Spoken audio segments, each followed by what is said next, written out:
Anna's decision to end her marriage was as cold and sharp as a blade. When she told Chris she wanted a divorce, her voice was void of hesitation, and her words carried the kind of finality that left no room for negotiation. She sat across from him at their kitchen table, her posture erect, her hands folded neatly on the table's surface. The air was thick with an unspoken tension that Chris couldn't place until she opened her mouth.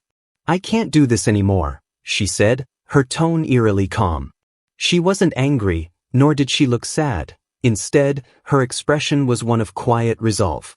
"I've thought about this for a long time, Chris, and I think it's time we end this. I want a divorce."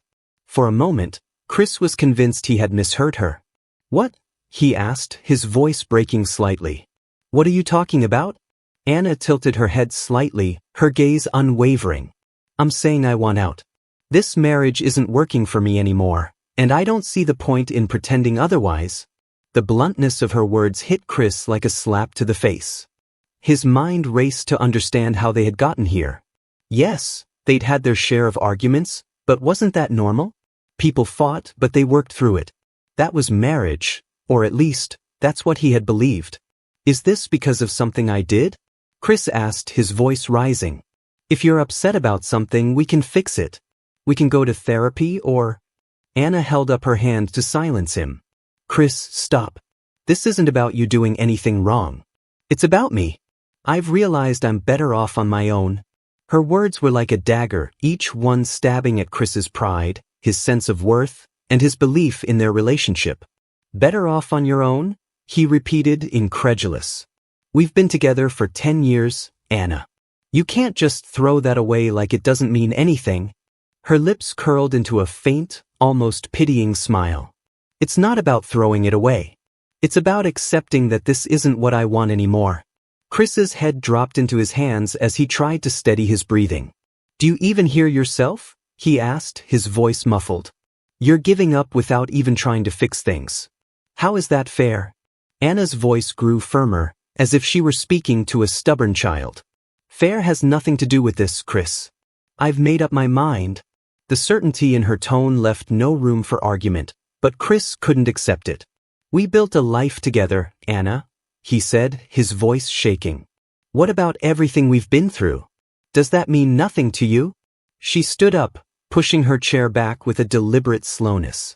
"It's not that it means nothing," she said, her back to him as she gathered her purse. "It's just not enough." Chris stared at her, his mind reeling. "What do you mean, not enough?" She turned to face him, her eyes colder now. "I mean that I've realized I don't want to spend the rest of my life with you. It's as simple as that." Her words were clinical, detached, as if she were talking about returning a faulty appliance rather than dismantling a decade-long relationship.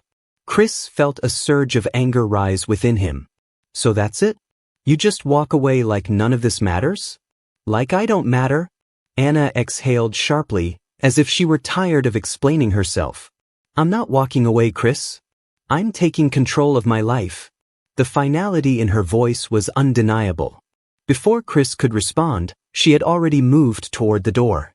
"I'll stay with my sister for now," she said. "I'll send someone for my things." And just like that, she was gone. The door closed behind her with a soft click that seemed deafening in the silence that followed. Chris sat there, stunned, staring at the empty space she had left behind. It felt as though the ground beneath him had given way, leaving him suspended in a free fall of confusion, hurt, and anger. He couldn't understand how someone he had loved so deeply could discard him so easily, so callously. The realization hit him like a wave. Anna had truly left, and she wasn't coming back. Chris's world had shattered the moment Anna walked out of their shared home, leaving behind only the echo of her cold words. The days that followed were a haze of confusion and suffocating silence. Each corner of the house seemed to mock him with memories of their life together. The couch where they had spent lazy Sundays, the kitchen table where they had shared countless meals, now just pieces of furniture in a house that felt hollow. He barely slept. When he did, it was fitful, plagued by dreams of Anna standing in that same doorway, telling him it had all been a mistake. But every time he awoke, reality hit harder. She wasn't coming back. Chris replayed their last conversation endlessly in his mind, dissecting every word she had said, every expression on her face, searching for clues. How had he not seen this coming? Had she truly been unhappy for so long without him noticing? The thought was a dagger to his chest. He felt like a fool, blindsided by someone he had trusted implicitly. In his more desperate moments, Chris found himself scrolling through old photos of them together, trying to reconcile the smiling woman in those images with the one who had so decisively ended their marriage. They looked happy, she looked happy. Was it all an act? One evening, as he sat on the edge of their bed, staring at the empty side where Anna used to sleep, he picked up his phone and typed out a text to her. "Anna, please, I need to understand. Can we talk? I deserve to know why." The message sat unsent on his screen for what felt like hours.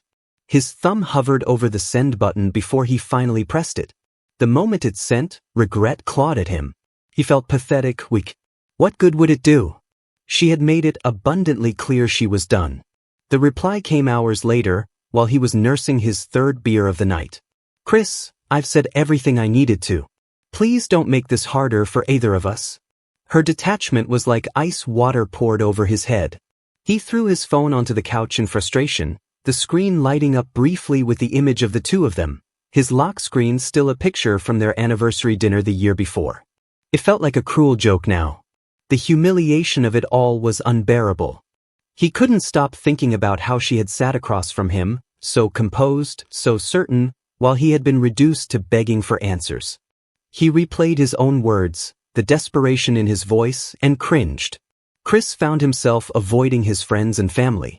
The thought of explaining what had happened made his stomach churn. Everyone had seen them as the perfect couple, the stable, happy pair. What would they think now? That he hadn't been enough? That he had failed as a husband? One night, unable to bear the quiet, he decided to go out. He ended up at a dingy bar across town, a place he had never been before but chose specifically because he was unlikely to run into anyone he knew. He ordered a drink, then another, until the edges of his thoughts blurred. A woman at the bar struck up a conversation with him. She was attractive in a sharp, overly polished way that reminded him of how Anna used to look before her makeup-free mornings had given way to quiet complaints about losing herself. The woman flirted, leaning closer, her laughter too loud and her hand brushing his arm too often. Chris hated himself for the way he leaned into it, letting her attention fill the void Anna had left. It was fleeting and hollow, but for a moment, it felt good to be wanted, even if it was by a stranger who didn't know a thing about him. When she suggested they leave together, he hesitated. The old Chris, the one who had been devoted to Anna for 10 years, recoiled at the thought.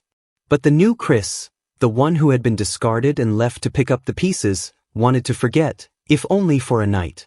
He followed her back to her apartment, but as soon as the door closed behind them, he felt the weight of what he was doing.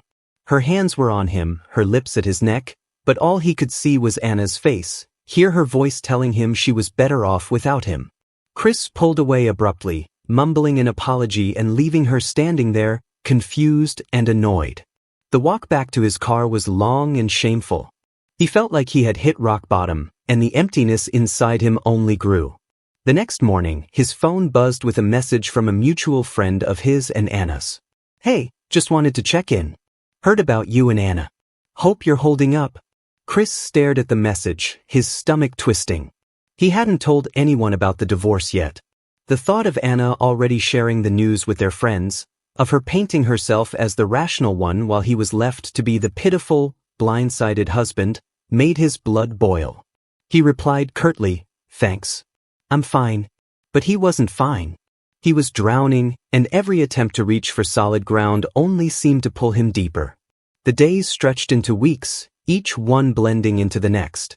Chris went through the motions at work, avoiding eye contact with his colleagues, who no doubt whispered about his sudden lack of enthusiasm and the way his usually crisp suits had started to look disheveled. At home, the silence was unbearable.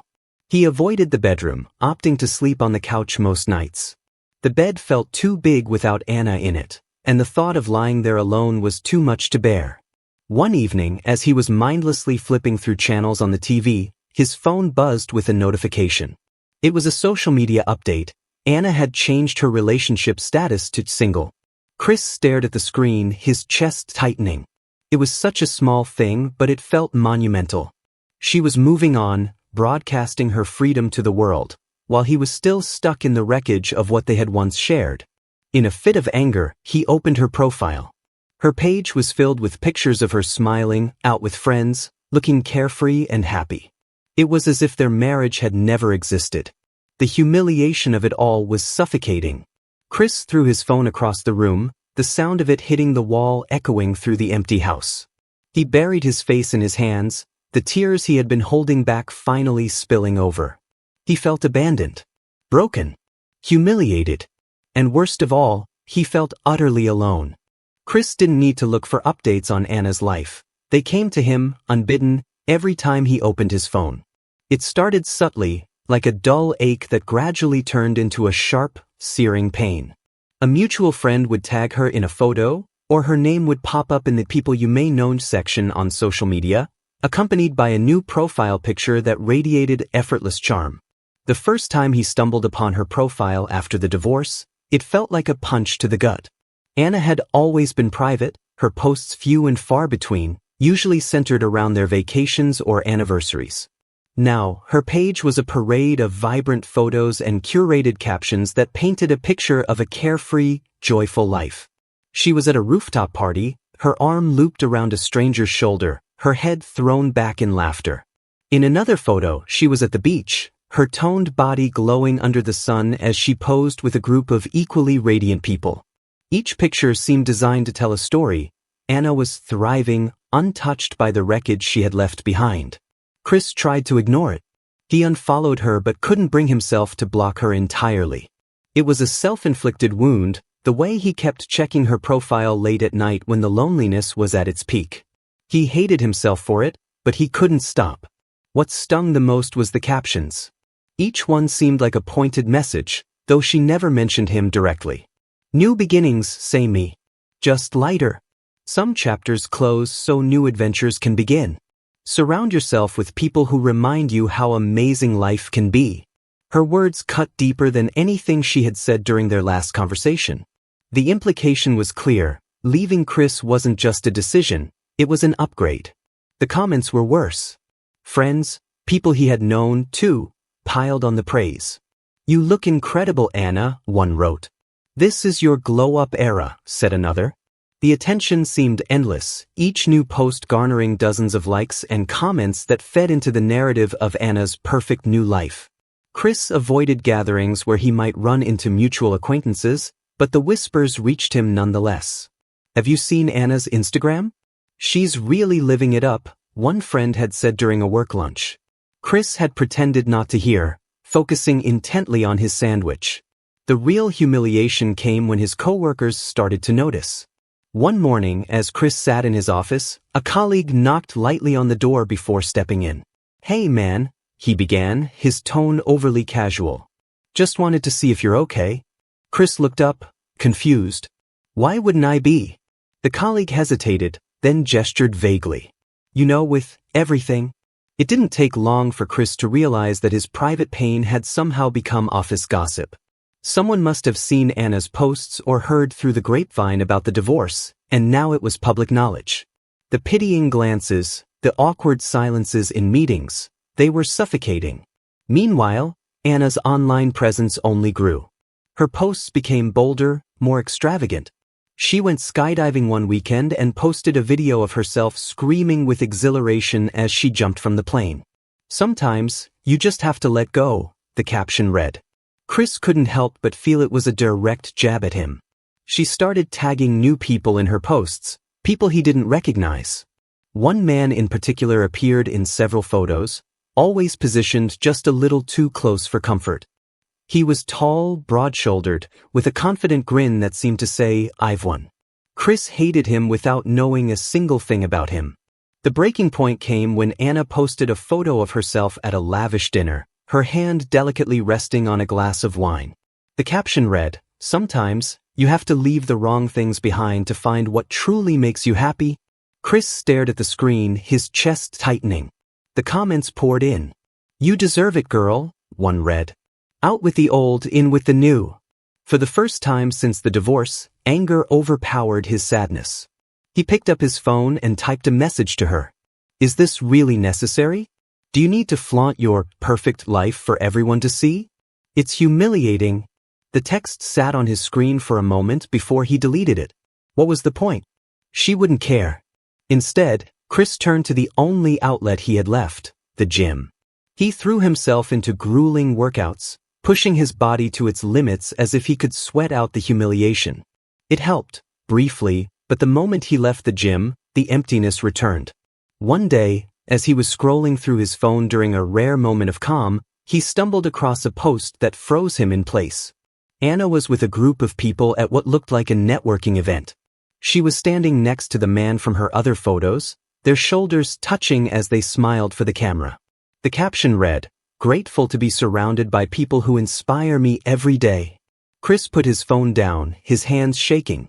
He felt like a spectator in a cruel play, forced to watch as Anna constructed a life that seemed tailor-made to mock him. But as he stared at the photo, something about Anna's smile caught his attention. It was too perfect, too polished. The Anna he had known for 10 years rarely smiled like that. Her real smiles were soft, unguarded, the kind that crinkled her nose and made her eyes light up. This smile was different, calculated, like a mask. Chris leaned back, the realization sinking in. As much as Anna's posts hurt him, they also felt performative. The constant updates, the perfectly curated captions, the endless parade of new faces, it all seemed unnatural, forced. For the first time, Chris felt a glimmer of something other than pain. Maybe Anna's perfect new life wasn't as perfect as she wanted everyone to believe. Maybe she was trying just as hard to convince herself as she was to convince the world. But that thought brought little comfort. For now, all Chris could do was endure the humiliation and hope that someday, the wounds she had left behind would begin to heal. Chris hadn't meant to care anymore. He tried to bury his curiosity under layers of detachment, telling himself Anna's life was her business now. But even without seeking it out, the cracks in Anna's perfect facade began to reach him, seeping through the network of shared acquaintances and mutual friends like whispered secrets. The first hint came from a mutual friend, Laura, who called Chris unexpectedly one evening. They hadn't spoken much since the divorce, and he almost didn't answer. But curiosity won out. "Hey," Laura began, her voice hesitant. "I know this is a little awkward, but I thought you should know. Anna isn't doing as well as she's making it look." Chris frowned, unsure of how to respond. He didn't want to care, but the weight of her words tugged at him.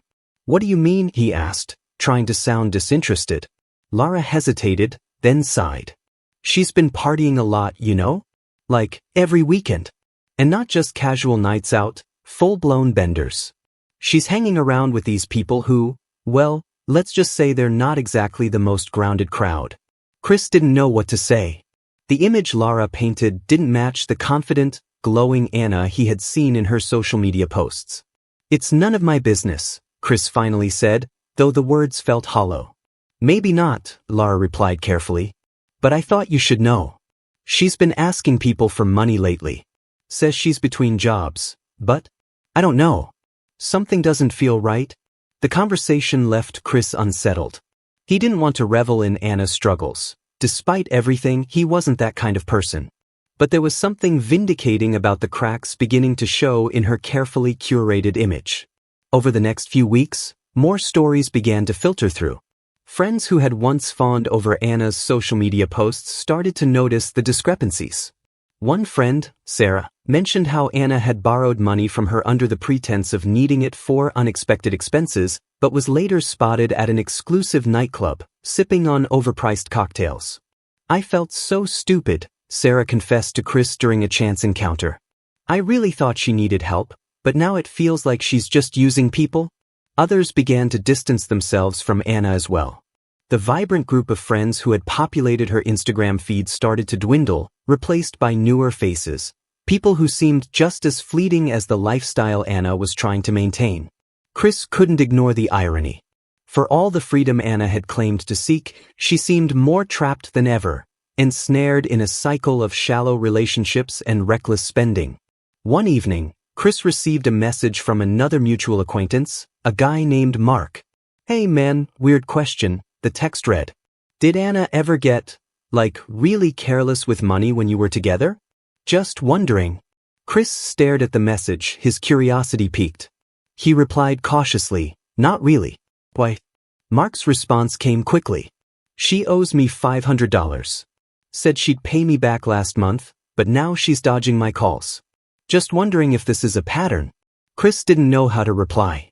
On one hand, it wasn't his problem. On the other, it felt like yet another confirmation of the facade Anna had been building. As the weeks went on, the whispers grew louder. Anna's life wasn't the dazzling adventure she had made it out to be. She had been let go from her job, a fact she hadn't mentioned in her carefully crafted captions, and was living off borrowed money and credit cards. The trips, the parties, the new clothes, it was all a house of cards, teetering on the edge of collapse. The man Chris had noticed in her photos, the one he had quietly resented, turned out to be little more than a fling. Someone later mentioned he had ended things with Anna after realizing she was too much drama. Chris found himself torn between pity and grim satisfaction. He hadn't wanted her to fail, not really. But there was a part of him that couldn't help but feel validated as her shiny new life began to crumble under its own weight. The final blow to Anna's image came during a party she had thrown to celebrate her freedom. It was meant to be an extravagant affair, a showcase of her new life and independence. But instead, it became a spectacle of excess and desperation. Mutual friends who attended the party described it to Chris afterward. Anna had rented an upscale venue, complete with a DJ and an open bar, but the crowd was sparse. The few people who showed up were acquaintances, not close friends, and the atmosphere was awkward. Honestly, it felt kind of sad, one friend admitted to Chris. She was trying so hard to make it seem like she was having the time of her life, but you could tell she was barely holding it together. By the end of the night, Anna had drunk herself into a stupor, her laughter too loud and her movements unsteady. Someone overheard her arguing with the venue staff about the bill, which she hadn't been able to fully cover. She was slurring her words, trying to convince them she'd have the money in a few days, the friend recounted. It was uncomfortable to watch. Chris listened to these stories with a mix of emotions. He didn't relish Anna's humiliation, but he couldn't deny the sense of closure it brought. For months, he had watched her flaunt her so-called happiness while he had been left to pick up the pieces of his life. Now, the tables had turned. Anna's social media presence dwindled after that night. The posts became less frequent, the captions less triumphant. Eventually, she stopped posting altogether. Chris didn't feel victorious. If anything, he felt a deep sense of sadness. For Anna, for their failed marriage, and for the illusions they had both clung to in different ways. But as he reflected on everything that had happened, he realized something important. Her downfall wasn't his responsibility. Anna had made her choices, and now she was facing the consequences. For the first time since their divorce, Chris felt a glimmer of peace. Anna's perfect new life had been an illusion, and while it had taken time, the truth had finally come to light. Now, all that remained was for Chris to move forward, stronger, wiser, and unshackled from the weight of her shadow. Chris's recovery was neither swift nor straightforward. It began in the silence of his now empty house, with nights spent staring at the ceiling, grappling with the echoes of Anna's departure. Her words, her betrayal, and the humiliation of watching her parade her perfect life gnawed at him. But eventually, Chris reached a breaking point, a realization that he couldn't keep living in her shadow. It started small. He cleaned out the house, every drawer and closet purged of the remnants of Anna's presence. Her things had long been taken, but the ghost of her lingered in the spaces they had shared. He donated what he could, threw out what he couldn't, and painted the walls a new color. It was symbolic, a quiet declaration that this was his space now. With the house reclaimed, Chris turned his focus inward. The gym, once a place to sweat out anger and frustration, became a sanctuary. His workouts grew more disciplined, his body stronger. Each rep felt like a small victory, a step toward reclaiming the confidence Anna's rejection had shattered. He pushed himself at work too. Where once he had merely gone through the motions, now he poured himself into his projects. Late nights and early mornings paid off. Within months, Chris was promoted. His colleagues, who had once whispered about his humiliation, now looked at him with newfound respect. But Chris knew that rebuilding his life couldn't stop at his career or his physique. He needed to reconnect with the world, a world that didn't include Anna. He started saying yes to invitations he once would have declined, joining coworkers for drinks and reconnecting with old friends. At first, it felt awkward, like trying on a coat that didn't quite fit. But as the weeks passed, Chris found himself genuinely enjoying the company of others. One evening, at a friend's dinner party, he met a woman named Leah.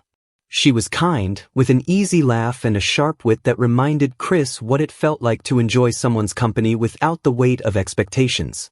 They talked late into the evening, and for the first time in years, Chris felt a spark of something he thought he had lost. Leah wasn't a savior, and Chris wasn't looking for one. She was simply someone who made him realize that life could be full again, not because of someone else, but because he had rebuilt himself from the ground up. Anna's name occasionally surfaced in conversations, whispered by mutual acquaintances. Chris heard about her struggles, her dwindling social circle, and the financial mess she had created for herself. He listened politely but felt no need to engage. She was a chapter of his life that had closed, and he no longer needed to revisit it. The turning point came on a sunny afternoon, as Chris stood in his newly redecorated kitchen, preparing lunch. The radio played softly in the background, sunlight streaming through the windows. For the first time in what felt like forever, Chris felt content. Not euphoric, not ecstatic, just quietly, peacefully content. He thought about how far he had come since Anna had walked out, leaving him broken and humiliated.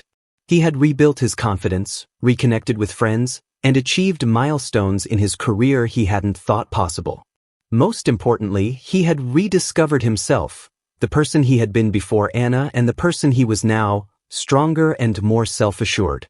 For the first time, Chris felt no bitterness, no anger, only gratitude for the life he was living. Anna had left him in ruins, but Chris had built something better from the rubble. It was a quiet Saturday afternoon when Chris heard the knock at his door. He wasn't expecting anyone. He set down his coffee and hesitated for a moment before walking to answer it.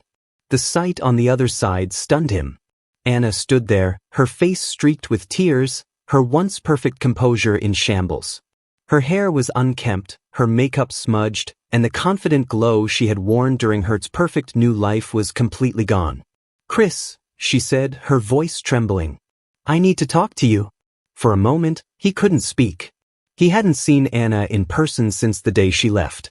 The memories of that cold conversation at the kitchen table came flooding back, but now she looked nothing like the Anna who had walked out so decisively.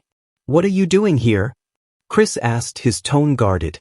She let out a shaky breath, clutching her bag tightly as though it were the only thing keeping her upright. "I know I'm probably the last person you want to see, but I didn't know where else to go." Her voice broke and she stepped closer. "I made a mistake, Chris. A huge mistake." Chris stepped aside reluctantly, allowing her to enter. He couldn't help but notice how small and defeated she seemed as she moved past him into the living room. It was a stark contrast to the vibrant, self-assured woman she had pretended to be in her social media posts. She looked around the room, her eyes lingering on the changes he had made. The new paint, the rearranged furniture, it was all a reflection of the life he had rebuilt without her.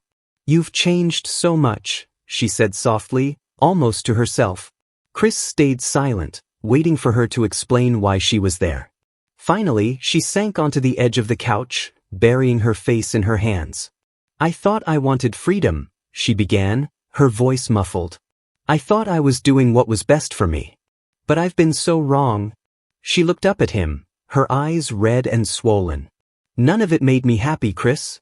Not the parties, not the people, nothing." Chris crossed his arms, leaning against the wall. He wasn't sure what to feel, pity, anger, or satisfaction. "What do you want from me, Anna?" She let out a sob, her hands gripping her knees. "I want to come back. I want us to try again. I know I don't deserve it, but I can't do this anymore. I was so blind, and I didn't see how much I had until I lost it. Until I lost you." Her words hung in the air, heavy with desperation. A part of Chris might have once longed to hear her say those things, to admit her mistake and come crawling back. But now, as he looked at her, all he felt was a strange detachment. "Anna," he said, his voice steady, "when you left, you made it clear that I wasn't what you wanted. You told me you'd be better off on your own." "I was wrong," she interrupted, her voice rising. "I was selfish and stupid, and I thought I needed something new, but I was wrong. You were everything, Chris. You still are." He shook his head slowly, a sad smile forming on his lips. "No, Anna. I'm not. I was never everything to you, and I'm not going to be again." Her face crumpled, and she reached out as though to touch his arm, but he stepped back. "You don't understand," she pleaded. "I've lost everything. I'm broke, I'm alone, and I don't know what to do."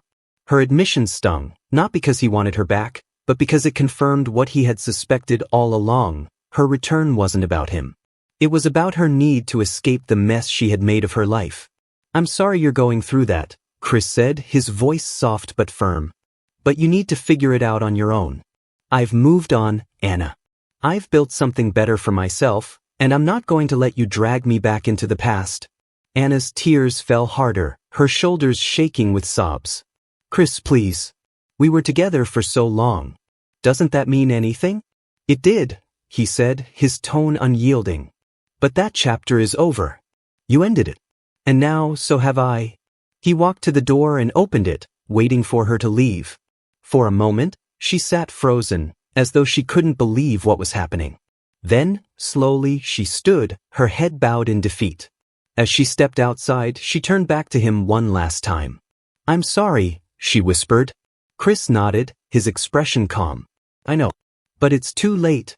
He closed the door behind her and stood there for a long moment, the silence of the house wrapping around him like a comforting embrace. He felt no anger, no sadness, only a deep, abiding sense of closure. For the first time in years, Chris felt truly free.